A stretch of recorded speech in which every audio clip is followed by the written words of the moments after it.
श्री नामदेव जी महाराष्ट्र के एक सुप्रसिद्ध संत थे। वे विट्ठल भगवान के बहुत बड़े भगत हुए। उनका ध्यान सदा विट्ठल भगवान के दर्शन, भजन और कीर्तन में ही लगा रहता था। वे एकादशी व्रत के प्रति पूर्ण निष्ठावान थे। वे उस दिन जल भी नहीं पीते थे। एकादशी की संपूर्ण रात्रि को हरि नाम संकीर्तन करते थे। एकादशी को वे ना तो अन्न खाते थे और ना ही किसी को खिलाते थे। एक दिन एकादशी की रात्रि को वे हरि नाम संकीर्तन कर रहे थे।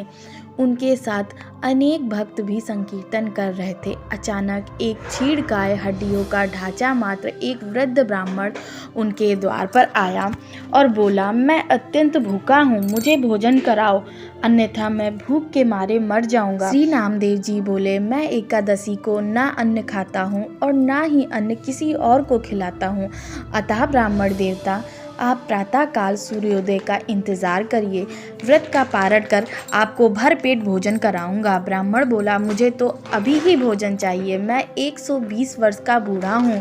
एकादशी व्रत 8 वर्ष से लेकर 80 वर्ष तक के लोगों के लिए है। मैं भूख से मर जाऊंगा और तुमको ब्रह्म हत्या का पाप लगेगा। श्री नामदेव जी ने कहा, ब्राह्मण देवता, चाहे कुछ भी हो जाए, मैं आपको भोजन नहीं करा सकता, कृपया आप सुबह तक प्रतीक्षा करें। श्री नामदेव जी के ऐसे व्यवहार के प्रति अन्य ग्रामवासियों ने नामदेव जी को निष्ठुर कहा और ब्राह्मण को भोजन देना चाहा, परंतु ब्राह्मण ने भोजन लेने से इनकार कर दिया और कहा, यदि मैं ग्रहण करूंगा तो सिर्फ और सिर्फ नामदेव से ही ग्रहण करूंगा। श्री नामदेव जी ने जब ब्राह्मण को भोजन ना दिया तो कुछ ही समय में उसके प्राण पखेरु उड़ गए।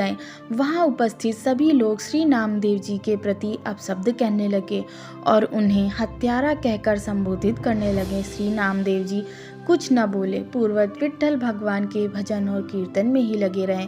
एक पल के लिए उठे और मृतक शरीर को ढककर रख दिए तथा मृत देह के समक्ष नाम संकीर्तन करते रहे। प्रातःकाल श्री नामदेव जी ने व्रत पारण किया और एक चिता बनवाई। स्वयं उस ब्राह्मण के पार्थिव शरीर को अपनी गोद में लेकर चिता पर बैठ गए। चिता को प्रज्वलित किया गया। जब आग की लपटें श्री नामदेव जी तक पहुंचने ही वाले थी तो अचानक वह ब्राह्मण उठा और श्री नामदेव जी को उठाकर चिता से बाहर कूद पड़ा। जब तक नामदेव जी को समझ पाते वह बूढ़ा अंतर्धान हो गया। स्वयं विट्ठल भगवान ही उनकी परीक्षा लेने आए थे। इस घटना को देखकर सब आश्चर्यचकित हो गए और श्री नामदेव जी की जय जयकार करने लगे। धन्य है श्री नामदेव जी। जय श्री कृष्ण।